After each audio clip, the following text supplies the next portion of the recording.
The CoinWeek Podcast is brought to you by CAC, Certified Acceptance Corporation. CAC adds security and peace of mind to your rare coin investment. In a marketplace where discerning collectors want to know that the coins they buy are considered by experts to be the best representatives of the grade, know that the CAC sticker can mean the difference from your coin selling back of bid or setting a new price for the market. This week on the CoinWeek Podcast, I talked to former Representative from the 7th District of Louisiana, Jimmy Hayes, about the South Dakota versus Wayfair decision, a court decision that may have a major impact on the way we buy and sell rare coins online.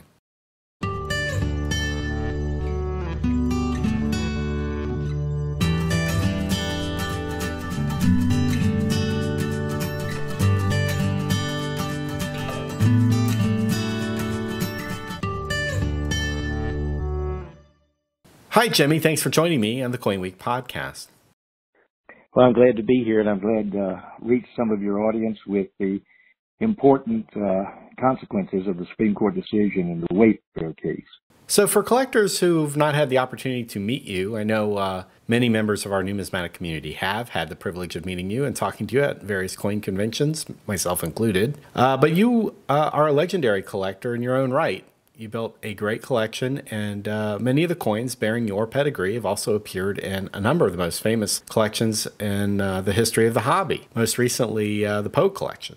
You've also spent a large part of your life in public service. You spent 10 years in Congress representing Louisiana 7th District, and you remain involved in the creation of public policy as a lobbyist. Your work with the Industry Council of Tangible Assets has resulted in a number of successes for the numismatic industry, and we've covered these over the last few years.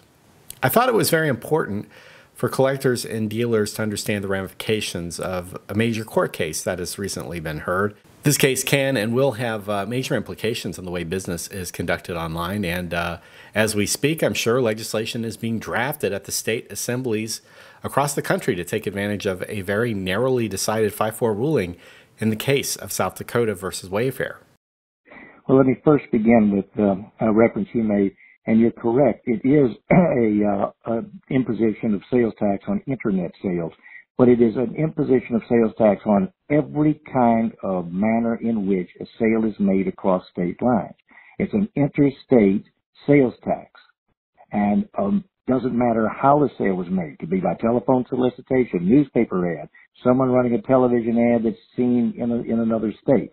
It makes no difference. Once the sale is consummated and once a good or service is sent or provided across the state lines, the state where the buyer is has the ability to require the seller to collect and pay the tax to the state of the buyer. Now, how does this differ from sales and use taxes, which I believe exist in most states in one form or another? Aren't there already mechanisms in place where certain transactions that are carried out of state are taxable even if no tax was collected at the point of purchase? Well, the tax is due by the buyer. So many states in the past years imposed a use tax. That was the means by which they could try to reach the buyer and create a payment path for the tax. However, they were having a very difficult time in making those collections. And quite frankly, many states decided to reach out to a better source. If they could figure out a way to cross state lines and make the seller go through the record keeping and the payment of the tax, that would be the best of all worlds. They were getting a tax that was owed by their buyer, but since their buyer could vote, they instead could go after imposing the cost and the difficulties and the burdens of collection on a seller who couldn't vote. They're in another state. The problem is when every state does that, then you end up with having a state representative or a state senator suddenly realize at some point down the road, oh, guess what? I represent people who buy and I represent people who sell. So if the methodology isn't fair and workable, then I'm going to do as much harm as I'm doing good. Unfortunately, they haven't reached that mindset yet. The Wayfair decision is really very simple and it's very narrow. It's not the decision, it's the manner in which it is being used by state legislatures. All the decision says is that the South Dakota statute does not require a physical presence in South Dakota in order to be valid. However, the court did not say that the South Dakota statute was constitutional. They sent it back to the South Dakota federal court to make that determination. Now, I know I'm going to get into the weeds here, so I'll try to put it in real simple terms. I don't think that's going to help anybody, including small business, because unfortunately, both sides of the lawsuit in South Dakota are ultimately on the same side. The state of South Dakota wants to collect the tax, and those who were involved in the suit brought by South Dakota against them for payment of tax are all major large retailers who, now that the decision is over, are going forward with what they began long before this lawsuit. And that is setting up a mechanism to make tax payments, because as large retailers, they view it as a competitive advantage to be able to have an economy of scale and to, in effect, give them a better marketplace advantage. Others actually went into the business of owning software patents in order to manage accounts for smaller retailers. So they have a completely different view than a small business does. A small business that is doing business across state lines will have, according to a PricewaterhouseCoopers survey, 2.5 to 3 times the cost of a major retailer in compliance. And I think that assumption is based upon reasonable, readable statutes.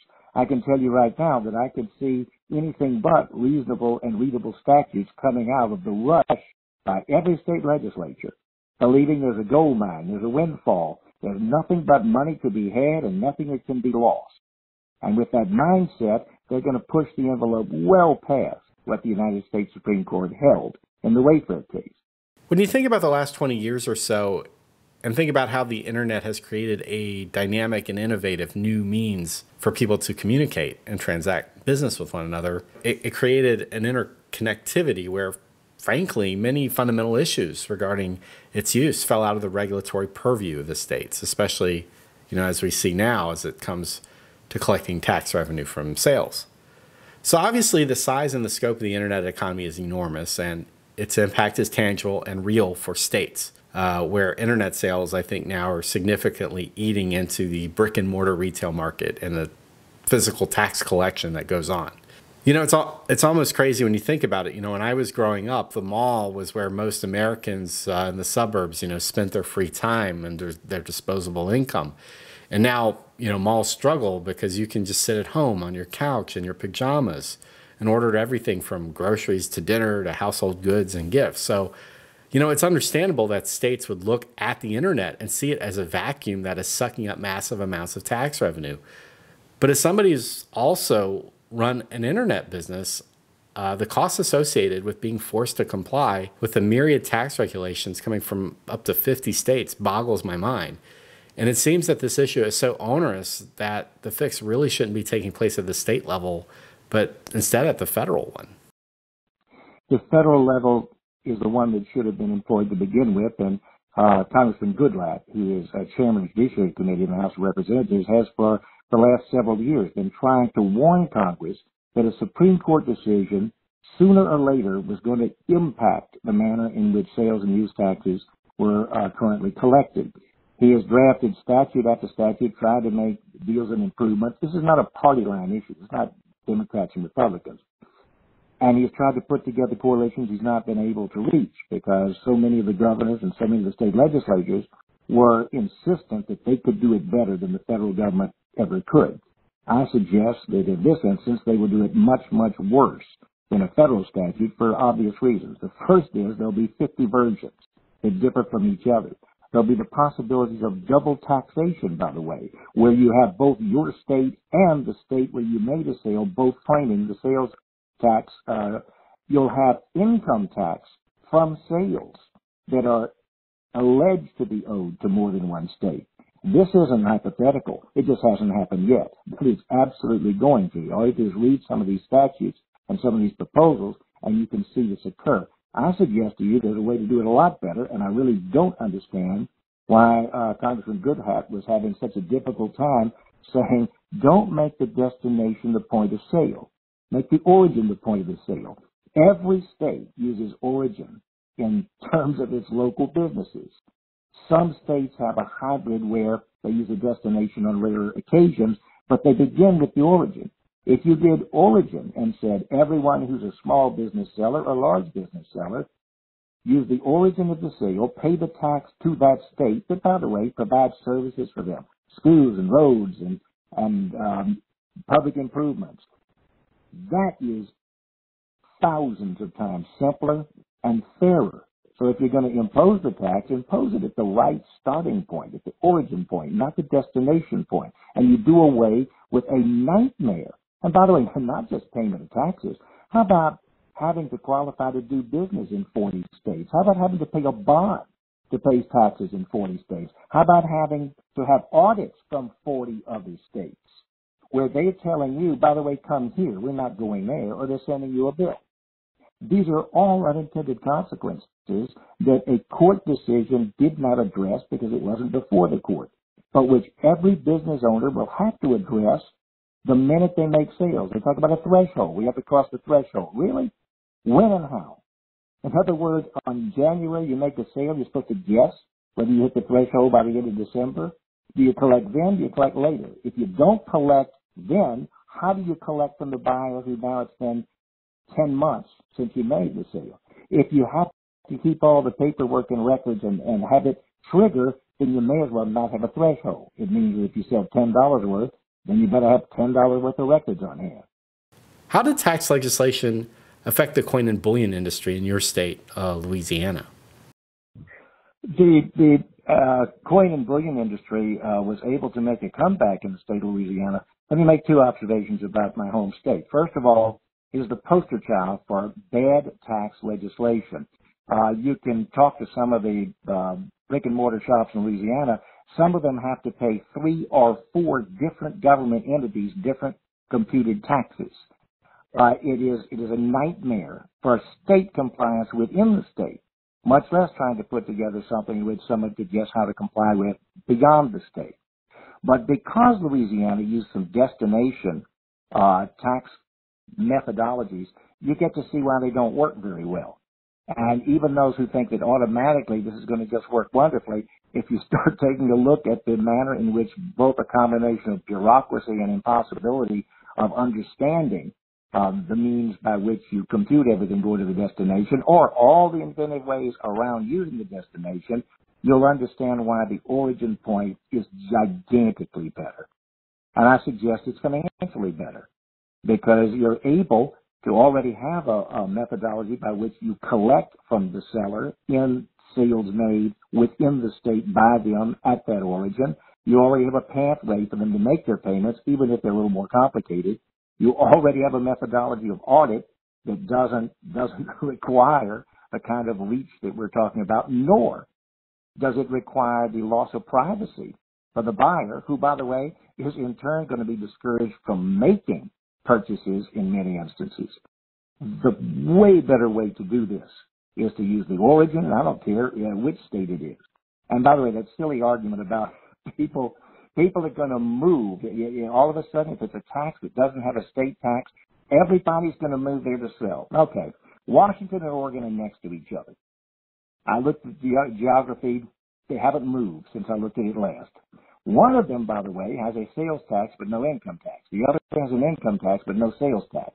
And you'll find out that whenever you don't have sales tax, you have offsets within a state like that. You have higher property taxes, higher income taxes.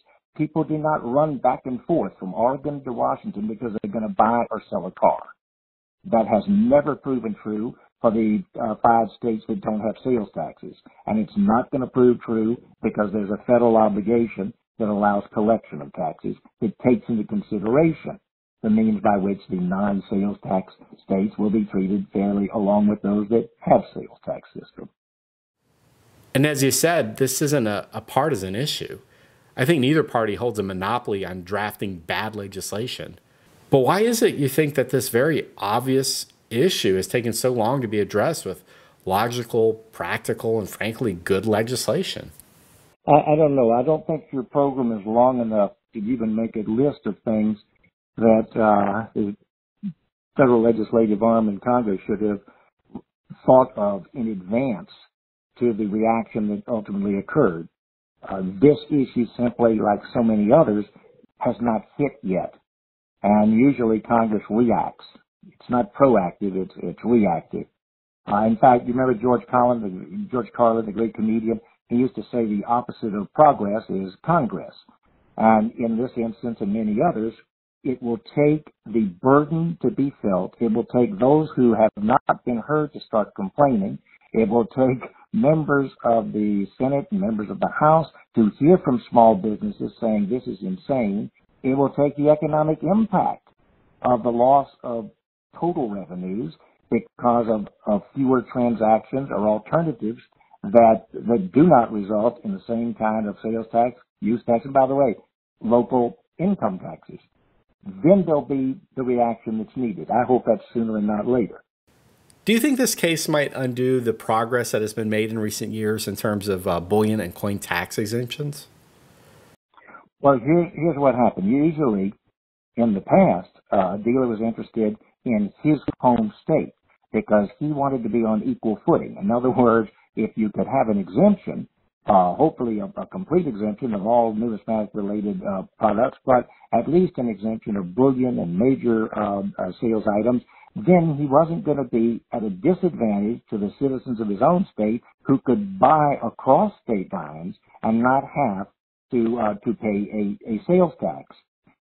When that happens, he's viewing only himself as trying to get equal footing. Now it's reversed, because what's happened now is he's got to deal with that dealer can deal with 40 plus varying kinds of compliances, and the people that are in his home state are going to be discouraged from buying at all. And if they now are going to be buying, all that has happened is that a burden is shifted, but it no longer gives the local dealer the assurance of trying to have a customer base based upon the fact that he has a product that is not subject to taxation. And you know what the state legislatures are going to start looking at their list of exemptions.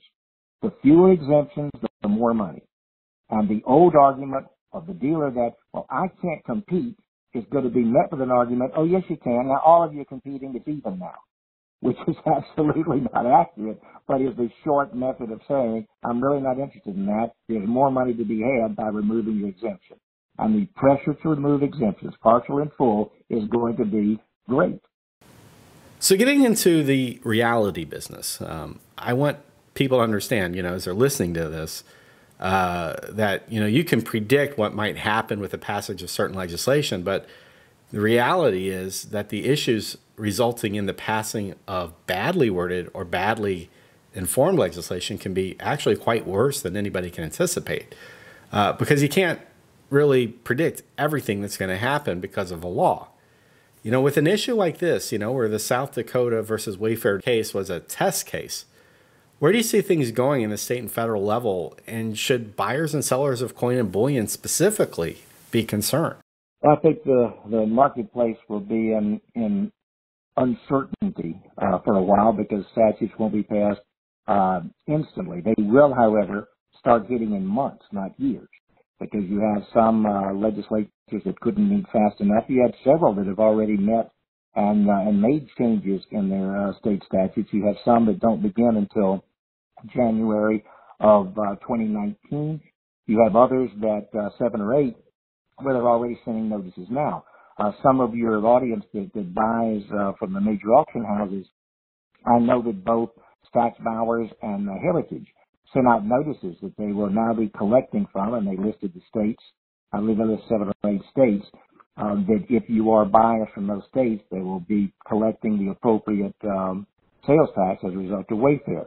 Those are the immediate things. I think that in the short term, you will also see those who are concerned that their state is going to either repeal exemptions along with their new tax statutes that are attempted to open the doors for this wild sum of money that they're all going to receive in their view. And I think that you'll see people who are very worried about keeping their business open because they're being told in some states that if you're going to do business in this state, you now need to, and then the form letter will say ABCD, which can well be register send information, send business information, pay a bond, pay a fee. In fact, I think I've got it here. There was one legislator that, I don't want to give you the wrong states. I don't want to misquote it. It may not be right in front of me, but who actually, this is within 2 weeks after the Wayfair decision, did an op-ed that people who sold in other states should be subject to criminal laws in their home, in his home state, if they didn't voluntarily send in the taxes immediately. That's the kind of incredible and maybe far-fetched, but happens to be factually true kind of reactions that might be expected. Everyone thinks they're going to receive huge sums of money. Everyone thinks that money is going to be wonderful politically because there's not going to be anyone paying the bill who votes for them. However, who does vote for or against them is going to be paying the bill to 40 other places. That is going to happen, and that's going to happen sooner rather than later. And to be clear, we saw a real and almost immediate impact on our industry when the state of Minnesota passed an onerous statute that targeted coin and bullion sales. That may not directly be related to the matter at hand with this case, but it should illustrate the destructive impact that legislation can have on businesses. Exactly, and you never know, and this applies to every industry, but the numismatic industries and coins and bullions, suppose that contemporaneously with these state decisions, you have a major incident where a major counterfeiting ring is broken and reported, so that suddenly you have this bad view in many states considering legislation, or you have some sort of instance of a terrible fraud where someone is cheated as a result of numismatic sales, and it makes, for some reason or another, headlines in a local community or state. That's exactly what, in a form, happened in Minnesota. If the two were to coincide, then you really could see some difficulties that are unanticipated now to make it even worse for coin and currency dealers than for general business purposes. So what's the next step? What are you doing to advocate on behalf of the rare coin and bullion industry? Are you holding out any hope that we can avoid the worst? I think that Chairman Goodlatte would agree with me, saying that in the beginning it's going to be harder, not easier, to try to reach other members of Congress in order to explain to them that there is a worse thing coming until it comes, but that process has to begin now. And therefore, at least you can begin drafting and taking a look at legislation that you think would be able to deal with some of the circumstances that you anticipate are happening quickly and occur, and have it ready to go when you do feel that you finally crossed the line where you got more people who understand what's happening and can go back and tell their state legislators and their governors that, look, this isn't working out the way you thought.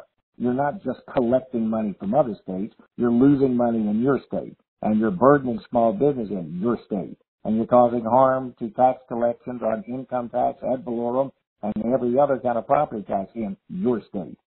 And believe me, that will happen. It's a question of not if, but when. But to be prepared to have a sane response to it is, I think, essential. And by the way, at the hearing that was on the 24th of this month, the judiciary had a hearing on the impact of Wayfair. It was interesting to me to take a look at some of the testimony in agreement and disagreement.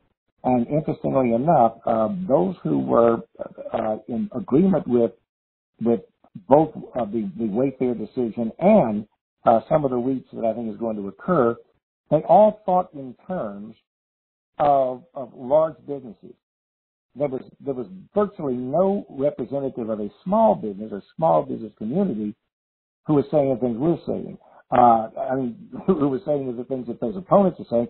They were all realizing the things you and I are now talking about, that small businesses, which has always been the greatest source of future growth for opportunities and jobs in America, is where the greatest impact will be. Because while it's true that the Internet has come along, you know what the Internet's done? The Internet has been the incubator for small business more than all other sources put together. So you're talking about hitting something way more than what some state legislators might think of some sales tax collections. You're talking about putting real brakes on job creation, on job expansion, on economic growth. You know, I think this might be the only time, now that I think of it, that I've ever had a chance to ask a question like this. So maybe for those listening to this podcast, you know, your answer could prove very insightful. As a former representative of Congress, how seriously did you or your former colleagues take outreach from the public? You know, I think many of us, you know, in the electorate, you know, may have met a candidate, got a pin or a badge or a yard sign. And usually, you know, when someone's running for office, they're very nice and engaging at that stage of the process. But, you know, once they get in, it seems that they become alien to us. And given the state of money and politics, it seems that most people who are elected officials concern themselves with supporting the interests of their major donors. At least I think this is an opinion that's held by me and many of the people I know. But is this the type of issue where if enough people really activate and reach out to their representatives in Congress and at the local level, that things can be done so that this is dealt with in a fair and equitable manner? When you get to grassroots, small businesses are usually, if not the most prominent political actor, close to it. And districts can vary in what they look like, that's true. But if you took all of them together and looked at 435 seats, well over 350 of those seats, I would tell you that the impact of small business, its growth, things that affect it adversely or things that help are the most important inside that large proportion of congressional districts. Yes, it matters. And remember, right now, these members of Congress have only heard from state legislators and governors and from the big retailers and from the other mechanisms in the state, all of which think, and by the way, do not, in my opinion, realize the things we're talking about, or they want to dismiss them because they're looking at a way to try to boost revenues to pay for things that they can't pay for otherwise. So they're very jaded in their perspective of it. They will be replaced, or at least they will be joined by a voice as loud, as equal, and quite frankly, far more accurate in describing the adverse impacts that are occurring. And you know what? It's not as if you get no revenue. Well, think about this. If you take the good lad approach, you get the revenues and you don't harm your small businesses. You move the taxing point to the origin. You don't get less money, you get more money. And I'll tell you why. Because there's going to be a whole cottage industry built on how to avoid paying the destination tax. Whereas, if you've already got your vendors in place, if you've already got a taxpaying history of sales tax, and you know that they're going to collect it, and you know your enforcement's so much easier on the locale being sold in your own state, you're going to get more money, and you're going to remove 90% of the problems that you and I are talking about. So it's not as if you're offering an alternative that means nothing. You've got a better alternative. Well, Jimmy, I hope you're right. The government just seems to be utterly dysfunctional. I think this is the case from the past few years. But this is a major court decision, and it most certainly will have an impact on all of us. Before we get off here, let me point out something about that court decision. It's 5-4. And remember, and it seems to be lost on a lot of the people who are writing about this decision, remember how limited it is, and remember it's 5-4, and remember that it sent back the determination of constitutionality of the decision in South Dakota, and it kept in place the test for whether or not a state statute passes muster. This state statute in South Dakota, in my opinion, was pre-planned in order to create passage, and is not a good example. I will predict for you right now that 90% of what states pass is not going to be constitutional. The problem with that is that if you try to, who has the money, if it's a small business, to challenge the state statute? But what can impact the state statute is these small businesses organizing and then politically reaching out saying, look, this isn't hypothetical. Here's what happens. Here's what is happening to our business. Here's why we're laying off people. Here's why we're not going to do business in these 14 states. Once you start looking at that, then you're going to be able to build a political base, which I might point out is completely bipartisan. I don't want to get into names, but when you have the members of the judiciary listening to witnesses, I could sit there and see, and I would assure you that in that room, you had just as many Democrats, Republicans on both sides that are realizing what they were hearing. But remember, they're one committee, and they're one group of people who showed up to hear that. That's what needs to be repeated again and again and again to many more so that they can begin to understand what can happen and what is happening. But it fell across the board on bipartisanship. Those who understood the problems that were going to occur, I assure you, they have both labels, Democrat and Republican, and they're equally concerned about the people they represent and the small businesses they represent. All right. Thanks, Jimmy. Enjoyed it. Take care. If you like this podcast, please share it with your friends. Remember, you can download all 100 plus episodes of the award-winning CoinWeek podcast for free from the iTunes store. For CoinWeek, I'm editor Charles Morgan. Until next time, happy collecting.